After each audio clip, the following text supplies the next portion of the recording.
हे पत्र महाराष्ट्र शासनाच्या शिक्षण संचालनालयाकडून माध्यमिक व उच्च माध्यमिक विभागाने काढलेले आहे.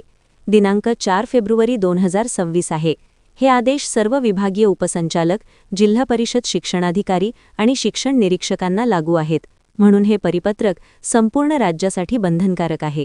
या पत्राचा मुख्य उद्देश सन 2025-26च्या संच मान्यतेनुसार अतिरिक्त शिक्षक व शिक्षकेतर कर्मचाऱ्यांचे योग्य नियोजन करणे हा आहे. ज्या शाळांमध्ये शिक्षक जास्त आहेत तिथून गरज असलेल्या शाळांमध्ये त्यांचे स्थानांतर करून समतोल निर्माण करणे हा मुख्य हेतू आहे.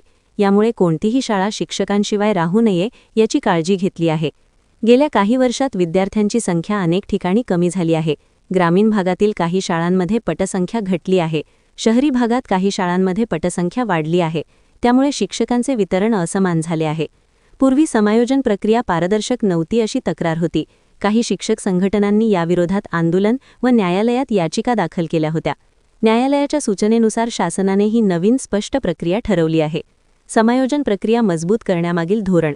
शासनाचा हेतू मनुष्यबळाचा योग्य वापर करणे हा आहे. अनावश्यक नवीन भरती टाळणे हा उद्देश आहे. विद्यमान शिक्षकांचा पूर्ण उपयोग करणे हे धोरण आहे. सरकारी खर्चावर नियंत्रण ठेवणे हा एक महत्त्वाचा हेतू आहे. समायोजन म्हणजे काय? एका शाळेत जास्त असलेले शिक्षक दुसऱ्या गरजू शाळेत पाठवणे म्हणजे समायोजन होय. हे कायमस्वरूपी किंवा तात्पुरते असू शकते. हे समायोजन विषय, वरिष्ठता आणि पात्रतेनुसार केले जाते. हे आदेश सर्व प्राथमिक, माध्यमिक, उच्च माध्यमिक अनुदानित व अंशतः अनुदानित शाळांवर लागू आहेत. स्थानिक स्वराज्य संस्थांच्या शाळांनाही हे लागू आहेत. खाजगी विनाअनुदानित शाळांवर हे थेट लागू नाहीत. माहिती संकलन व तांत्रिक प्रक्रिया. शाळांकडून माहिती ऑनलाईन प्रणालीद्वारे मागवली जाते. विद्यार्थी संख्या, शिक्षक संख्या, विषयवार माहिती नोंदवली जाते. चुकीची माहिती दिल्यास शाळेवर जबाबदारी निश्चित होते. डेटा तपासणीसाठी विशेष समित्या नेमल्या जातात. हरकत नोंदणीची संधी दिली जाते. शिक्षकांना आपली हरकत मांडण्याची संधी दिली जाते. चुकीची वरिष्ठता, चुकीचा विषय किंवा चुकीचे पदनाम असल्यास दुरुस्ती करता येते. यामुळे अन्याय टाळण्याचा प्रयत्न केला जातो. समुपदेशन प्रक्रियेचे महत्त्व. समुपदेशनामध्ये शिक्षकांची पसंती विचारात घेतली जाते. घरापासूनचे अंतर, आरोग्य समस्या, कौटुंबिक परिस्थिती लक्षात घेतली जाते. शक्यतो मानवी दृष्टिकोन ठेवण्याचा प्रयत्न केला जातो. महिला शिक्षकांसाठी विशेष बाबी. महिला शिक्षकांच्या सुरक्षिततेचा विचार केला जातो. लहान मुले असलेल्या महिला शिक्षकांना शक्यतो जवळची शाळा दिली जाते. गर्भवती महिला किंवा आजारी शिक्षकांना सूट दिली जाऊ शकते. वेतन, सेवा व वरिष्ठता संरक्षण. समायोजनानंतर वेतन कमी होत नाही. वार्षिक वाढ थांबत नाही. सेवा ज्येष्ठतेवर परिणाम होत नाही. निवृत्ती लाभ सुरक्षित राहतात. प्रशासनाची जबाबदारी. प्रत्येक स्तरावर अधिकाऱ्यांवर वैयक्तिक जबाबदारी टाकण्यात आली आहे.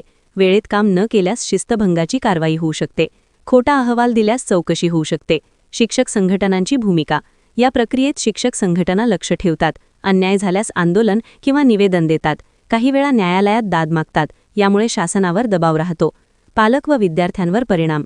शिक्षक उपलब्ध झाल्यामुळे विद्यार्थ्यांचे शिक्षण सुधारते. रिक्त पदांमुळे होणारे नुकसान कमी होते.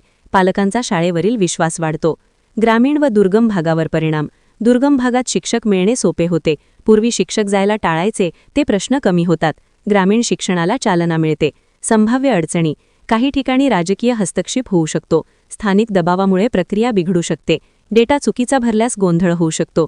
न्यायालयीन प्रकरणे वाढण्याची शक्यता राहते. दीर्घकालीन परिणाम. शिक्षण विभाग अधिक शिस्तबद्ध होईल. भविष्यात नियोजन सोपे होईल. मानव संसाधन व्यवस्थापन सुधारेल. डिजिटल प्रणाली अधिक मजबूत होईल. शिक्षकांनी घ्यावयाची काळजी. आपली सेवा माहिती वेळेत तपासावी. वरिष्ठता व विषय नोंदणी बरोबर आहे का पाहावे. हरकत वेळेत नोंदवावी. कागदपत्रे तयार ठेवावीत. शाळा व्यवस्थापनासाठी सूचना. पटसंख्या खरी दाखवावी. खोटी माहिती देऊ नये. शिक्षकांना सहकार्य करावे. प्रशासनाशी समन्वय ठेवावा. अंतिम निष्कर्ष. हे परिपत्रक शिक्षक व्यवस्थापन सुधारण्यासाठी काढण्यात आलेले महत्त्वाचे धोरण आहे. याचा उद्देश शिक्षणाचा दर्जा वाढवणे, आर्थिक शिस्त राखणे आणि सर्व विद्यार्थ्यांना समान संधी देणे हा आहे. ही प्रक्रिया नीट राबवली गेल्यास शिक्षण क्षेत्रात सकारात्मक बदल घडू शकतो. शैक्षणिक घडामोडीबाबत नवीन माहिती मिळण्यासाठी चॅनलला लाईक व सबस्क्राईब अवश्य करा. धन्यवाद.